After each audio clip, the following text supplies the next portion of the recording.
Okay जी, सबसे पहले हम डिस्कस करेंगे टाइप्स ऑफ एरर्स कि what are the different types of errors and how to differentiate them. Basically there are two types of errors जिनको हम कहते हैं सिस्टमैटिक एंड रैंडम एरर। पहले मैंने आपको डेफिनेशन लिखवा चुका हूं वैसे, मगर only MCQs. So types of errors में हम सिस्टमैटिक एरर और रैंडम एरर की बात करते हैं। What is systematic error and what is random error? जब मैं कहता हूं सिस्टमैटिक एरर, इसका क्या मतलब है? It is the error which is caused by the, ये इसकी कॉज है, कहां क्यों होते हैं। It is caused by the faults of the instruments, surrounding conditions और mistakes made by the observer. ये मेन कॉजेज हैं सिस्टमैटिक एरर की, जिसकी वजह से सिस्टमैटिक एरर होता है। यानी कि जो आप इंस्ट्रूमेंट इस्तेमाल कर रहे हैं उसमें कोई खराबी है तो वो जो भी आंसर देगा हमेशा गलती देगा, वो सही तो नहीं सकता। सराउंडिंग कंडीशंस, आपको कहा गया है कि जी फैन नहीं चलना चाहिए एक्सपेरिमेंट के दौरान और फैन चल रहा है, या टेम्परेचर मेंटेन करें, आपने टेम्परेचर मेंटेन नहीं किया हुआ। इसी तरह mistakes made by the observer जो है, आपकी अपनी गलती की वजह, जो हमेशा गलती गलत कर रहे हो आप, उसकी वजह से जो एरर आएगा उसको हम सिस्टमैटिक एरर कहेंगे। So what is but systematic error? Sir suppose observer की गलती ये है कि वो उनका एक सही एंगल से उसको देखने या रूलर को, तो वो अगर दोबारा वो, जब एवरेज लेगा। नहीं, अगर तो वो हमेशा एक ही एंगल से दे रहा है तो वो सिस्टमैटिक एरर होगा। अगर वो कभी राइट से देखता है, कभी लेफ्ट से देखता है, कभी सही भी देख लेता है, तो फिर वही एरर आपका रैंडम बन जाएगा। Okay sir. अगर वो एक ही एंगल मेंटेन करता है और वहां से हमेशा लेगा तो हमेशा गलती, एरर जो का सेम आएगा,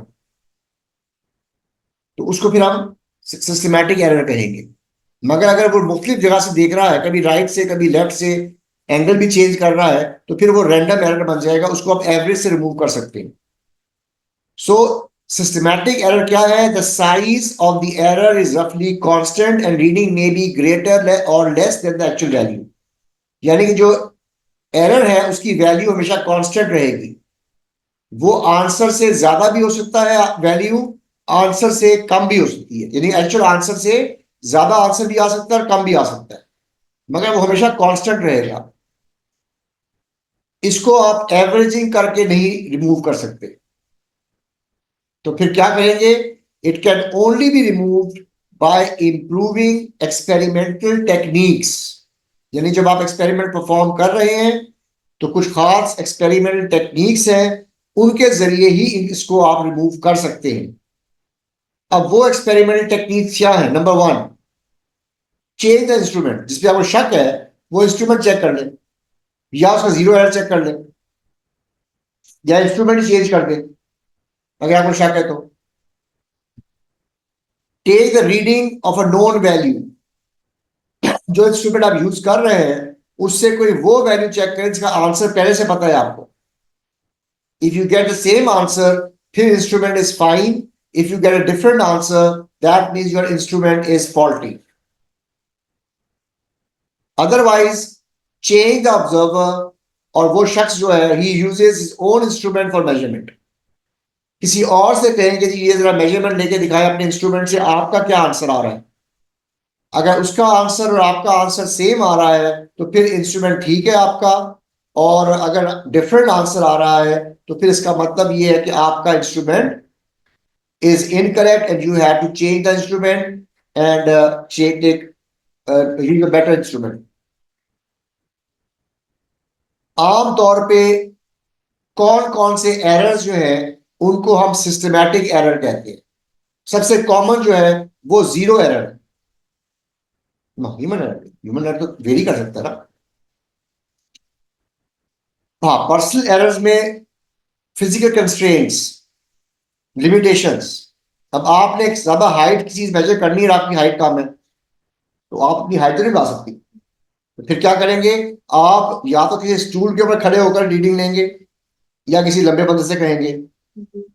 अच्छा, आपका रिएक्शन टाइम स्लो है। अब आप तो, हम जब भी आंसर लेंगे हमेशा स्लो ही लेंगे ना, तो फिर आप अपने लिए अपने एक असिस्टेंट मांगेंगे जिसका रिएक्शन टाइम ठीक हो। रिएक्शन टाइम में आप उसको नहीं एवरेज निकाल सकते। नहीं, रिएक्शन टाइम हमेशा कांस्टेंट रहेगा ना। आपने बटन दबाना है स्टॉप वॉच का, तो आप हमेशा, अगर आपका रिएक्शन टाइम जो है वो सपोज 8.8 सेकेंड है, तो हमेशा 0.8 सेकेंड में दबाएंगे आप। रॉन्ग assumptions, आपने वेट निकालना है, फोर्स निकालनी है, एम जी करना है, जी आप 9.81 की जगह 10 ले लेंगे, तो आपका आंसर सही तो नहीं आएगा, हमेशा कांस्टेंट ज्यादा आएगा। एरर्स ड्यू टू इंस्ट्रूमेंट्स, जो इंस्ट्रूमेंट आप यूज कर रहे हैं वो कैलिब्रेट ही गलत हुआ है, तो उसको जब भी यूज करें गलती आएगी ना आपका answer, you have to change that instrument. Next is random errors. Random errors क्या होते हैं, क्यों होते हैं? It is due to uncertainties और mistakes in a measurement made by the observer while taking the reading. आमतौर पे जो मिस्टेक्स जो ऑब्जर्वर है वो कर रहा होता है, जो प्रिकॉशन लेनी चाहिए वो प्रिकॉशन लिए बगैर कोई एरर कर रहा होता है। जैसे कि अभी आपने मेंशन किया था अपना जीरो अपना पैरेलक्स एरर। अब पैरेलक्स एरर में क्या होता है कि आपका एंगल भी काउंट करता है और आपकी साइड भी काउंट करती है। अगर आप राइट से ले रहे हैं कुछ और आंसर आएगा, लेफ्ट से ले रहे हैं कुछ और आंसर आएगा, और अगर बिल्कुल परपेंडिकुलर ले रहे हैं तो कुछ और आंसर आएगा। तो अगर आप कंटिन्यूसली अपनी पोजीशन चेंज कर रहे हैं रीडिंग लेते वक्त, तो आपका एरर जो है वो हमेशा चेंज होता रहेगा। सो कैरेक्टरिस्टिक क्या है? That the magnitude of the error is not constant. जो एरर का मैग्नीट्यूड है वो सेम नहीं रहेगा, कभी ज्यादा होगा, कभी कम होगा, कभी एरर जीरो भी हो सकता है। So there is a random fluctuations in your readings, magnitude of the error varies. इस तरह जब से कहा है डिफाइंड रैंडम एरर, तो ये लिखना है आपको कि रैंडम एरर में जो है magnitude of the error is not constant, there is random fluctuation in reading and the magnitude of the error varies. ज्यादा भी हो सकता है, कम भी हो सकता है, और कई दफा आपका आंसर सही भी हो सकता है। तो कैसे रिमूव करेंगे? It can be removed by repeating the readings and averaging.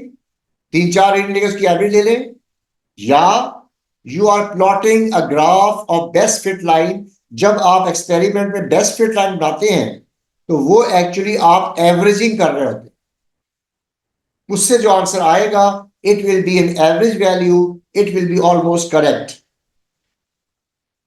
Clear? And averaging और plotting a graph of best fit line, इन दो तरीकों से आप अपना रैंडम एरर रिमूव कर सकते हैं। कॉमन सोर्सेस पैरेलक्स एरर, सबसे कॉमन सोर्स पैरेलक्स एरर। हाँ, दूसरा जो है वो timing oscillation without fiducial mark, यानी कि सेंटर से स्टार्ट करें और जब एक दफा घूम के वापस सेंटर में आए तो फिर टाइम पीरियड लें। हम आमतौर पे एक्सट्रीम लेफ्ट से स्टार्ट करते हैं, जब वो वापस लेफ्ट पे आता है तो हम उसको वन टाइम पीरियड कंसिडर करते हैं। ये थियोरेटिकल है, मतलब प्रैक्टिकल हम वही उसी को प्रेफर करेंगे, क्योंकि पेंडुलम के एक्सपेरिमेंट में टाइम पीरियड निकालने का जो एक्यूरेट इजी मेथड है वो वही है। मगर ये टेक्निकली जो है ये सही है कि उसको सेंटर से स्टार्ट करें ऑसिलेशन को, राइट पे गया, लेफ्ट पे गया, जब वापस सेंटर पे आएगा तो फिर आपने एक ऑसिलेशन काउंट करनी है। वो ज्यादा टेक्निकली करेक्ट है, बिकॉज वहां पे it is moving with the maximum speed, तो आपका टाइम करने का जो एक्यूरेसी है वो बढ़ जाती है। Applying different pressures while closing the gap of micrometer and vernier caliper. जोर से दबा देंगे तो आप ऑब्जेक्ट को ही डैमेज कर देंगे और आपका आंसर भी गलत आएगा। तो इसीलिए कहा जाता है कि always close the gap of micrometer using ratchet. उसके एंड पे जो एक नॉब लगी होती है उससे दबाएंगे, आप घुमाएंगे, आहिस्ता आहिस्ता घुमाएंगे। जैसे ही वो ऑब्जेक्ट को टच करेगा आपको आवाज आना शुरू हो जाएगी, आप उसी में रुक जाएंगे। फिड्यूशियल मार्क जो होता है, ये देखिए मैं बोर्ड पे दिखा रहा हूँ आपको, ये देखिए ये हमारा पेंडुलम है। इसकी ऑसिलेशंस क्या होती है? हम कहते हैं यहां जब ये यहां पहुंचेगा, यहां से स्टार्ट करेगा, यहां जाएगा और यहां से वापस आएगा, हम कहते हैं ये एक ऑसिलेशन है। ठीक है, मगर ये एक्सपेरिमेंट टेक्निक वाइज गलत है। इसके बिल्कुल नीचे आपने एक क्रॉस लगाना है, इसको फिड्यूशियल मार्क कहते हैं। पेंडुलम के बिल्कुल नीचे जमीन पे आपने मार्क कर देना है। आपकी ऑसिलेशन स्टार्ट होगी यहां से, जब ये घूम के यहां आएगा, यहां से राइट, यहां से लेफ्ट, और जब ये वापस यहां पे आएगा तो ये एक ऑसिलेशन है, इसको कहते हैं फिड्यूशियल मार्क के रेफरेंस सेकंड। हाँ जी, लैब में हम इसको फॉलो करते हैं क्योंकि ये इजी है करना। और दूसरी बात ये है कि आप निकालते हैं time for 20 oscillations, time for 20 oscillations, और टाइम पीरियड होता है T20 डिवाइड बाय 20। और वैसे भी आप कर रहे होते हैं, एक दफा निकाला आंसर 20 ऑसिलेशन, दोबारा निकाली आपने 20 ऑसिलेशंस, और ये कैसे निकलेगी, ये एवरेज वैल्यू होती है T1 plus T2 divide by 2, ये करके आपका आंसर आता है। उसमें ऑलमोस्ट जो एरर होता है वो काफी हद तक खत्म हो चुका है, बिकॉज ऑफ एवरेजिंग कर रहे हैं। मगर असल टेक्निक ये है कि स्टार्ट और ऑसिलेशन यहां से होना चाहिए अगर you want to be very accurate. Sir एक में तो 1 सेकंड टाइम पर ही आएगा। 1 सेकंड नहीं आता, पॉइंट्स में आता है। और फिर टाइम फॉर 20 ऑसिलेशन निकाल ली ना, उसको फिर 20 से डिवाइड करके एक का टाइम तो 1 सेकंड का आएगा। 1 सेकंड नहीं है जो उसका एक वैल्यू। ऑसिलेशन फॉर एग्जांपल इसका आंसर आ रहा है यार 13.6, इसको 20 से डिवाइड करें तो ये आपका एक टाइम पीरियड आएगा एक ऑसिलेशन का। वो एक ऑसिलेशन का, ठीक है। मतलब 20 ऑसिलेशंस का टाइम 13.6 आया, तो उसको आपने 20 से डिवाइड किया तो फिर एक ऑसिलेशन टाइम है। मगर ये ऑलरेडी एवरेजिंग हो गई है, यहां भी एवरेजिंग हो गई है, यहां भी एवरेजिंग हो गई है, ऑटोमेटिकली आपने जो एरर था वो रिमूव कर दिया है। ठीक है, तो ये बेसिकली इसका मतलब प्रैक्टिकली हम इस्तेमाल नहीं करते, मगर टेक्निकल तरीके से अगर आप कहेंगे तो आपको ये कहना पड़ेगा जी आप फिड्यूशियल मार्क से स्टार्ट करें, इसकी वजह से एरर आ रहा है। क्लियर? हाँ जी, कर लिया कॉपी? ठीक है, अभी देखिए ये क्वेश्चन मैंने आप दिखाया है, हमें उन्होंने कहा है कि जी it is y is equal to mx plus c। ये मैं बोर्ड पे लिख रहा हूं, जरा गौर से देखिएगा। y is equal to mx plus c, ये इक्वेशन ऑफ स्ट्रेट लाइन है। ठीक है, अगर हम इसका पॉजिटिव ग्रेडियंट लेते हैं तो इसकी ये शेप होगी, this is your y intercept. ठीक है, हमेशा straight line with y intercept. अब उन्होंने हमें जो इक्वेशन दी हुई है वो दी हुई है, I just take that equation from here, they have given us equation y is equal to minus qx, I think, एक मिनट, माइनस, हाँ जी, माइनस qx प्लस p। अब नोट कीजिएगा कि अगर मैं y mx प्लस c के साथ कंपेयर करता हूं तो इस केस में जो ग्राफ बनेगा it has a negative gradient, वो इस तरह ग्राफ बनना चाहिए, और उसका जो p है it should be your y intercept. अगर हम y और x का ग्राफ प्लॉट करें तो according to this equation it should be a straight line with a negative gradient, और इसका y intercept should be equal to p, अगर correct equation interpreted हो रही है।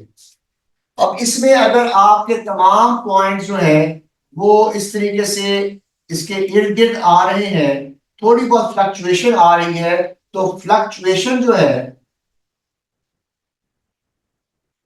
ये शो करता है रैंडम नेचर, यानी कि आपके अंदर देयर आर फ्लक्चुएशन का मतलब ये है कि रैंडम उसमें वेरीज जो है फ्लक्चुएट कर रही है, रैंडम एरर मौजूद है। अगर ये एग्जैक्ट पी पे आ रहा है आंसर, यानी कि y इंटरसेप्ट जो है वो p के बराबर आ रहा है, उसका मतलब है नो सिस्टमैटिक एरर। और अगर c की वैल्यू ग्रेटर आ रही है p से, या कम आ रही है p से, लेस देन p आ रही है, यानी कि जो आपके ग्राफ कट कर रहा है ये p पे नहीं कर रहा, तो ये मतलब है सिस्टमैटिक एरर है इसके अंदर। ठीक है, अब मैं आपको 4 ग्राफ बता रहा हूं, आपने 1 बाय 1 बताना है इसमें क्या क्या एरर्स है। ओके, लेट अस सी। जो पहला ग्राफ है, इसमें जरा गौर से देखिए, बताइएगा कौन सा इस पे हमें ऑब्जर्वेशन आ रही है। पहली बात, क्या इसमें रैंडम एरर है? ए ग्राफ की बात कर रहा हूं। No random error. क्या इसमें सिस्टमैटिक एरर है? क्या ये कट कर रहा है पी के ऊपर? बेटा ये पी, हाँ जी, तो इसका मतलब सिस्टमैटिक एरर है इसके अंदर। करना चाहिए। क्वेश्चन यही कह रही है ना। बी में देख के बताएं। पी भी सिस्टमैटिक नहीं है, लेकिन रैंडम मौजूद है। सी और डी तो वैसे ही पॉसिबल नहीं है, because it is exponential curve, जबकि हमारी इक्वेशन जो है वो p माइनस क्यू एक्स का मतलब है स्ट्रेट लाइन है। तो ए और बी में पॉसिबिलिटी है। ए में सिस्टमैटिक एरर नहीं है, सॉरी, ए में सिस्टमैटिक एरर है, रैंडम एरर नहीं है। बी में रैंडम एरर है, सिस्टमैटिक एरर नहीं है, इसलिए हमारा आंसर ए बनेगा। ठीक है। लेकिन सिस्टमैटिक एरर ये कांस्टेंट कैसे? कांस्टेंट भी होना चाहिए, बिकॉज़ ए में सारी प्रोसेस को स्ट्रेटली क्रॉस बेटा सिस्टमैटिक एरर का मतलब होता है कि जो असल आंसर आना चाहिए वो नहीं आ रहा। क्वेश्चन के मुताबिक y is your y intercept जो वो p है, तो p आ रहा है इसमें a में, तो कांस्टेंट गलत आंसर आ रहा है ना इसका। इसलिए इसका मतलब ये हुआ कि p की इक्वल टू इंटरसेप्ट नहीं आ रहा, इसका मतलब जो हमारा असल आंसर है वो गलत आ रहा है। तो इसका मतलब इसके अंदर सिस्टमैटिक एरर मौजूद है। पहले दो ग्राफ बना लें जरा, ताकि आप इसको एक्सप्लेन कर सकें। इसमें मेंशन कर लीजिएगा कि पहले दो ग्राफ जो है उसमें क्या है। हाँ जी, equation of C and D are incorrect, वो तो पॉसिबल ही नहीं है, because it has to be a straight line. A के अंदर जो है वो रैंडम एरर है, रैंडम एरर नहीं है, सिस्टमैटिक एरर है। और बी के अंदर जो है वी हैव रैंडम एरर, मगर सिस्टमैटिक एरर नहीं है। तो ये ग्राफ प्लॉट करता है, आप इनको डिफ्रेंशिएट कर सकें। सी और डी तो वैसे ही पॉसिबल नहीं है, क्योंकि जो इक्वेशन दी गई है it's a straight line. Clear? Okay जी, अब हम देखते हैं प्रिसीजन और एक्यूरेसी में क्या फर्क है।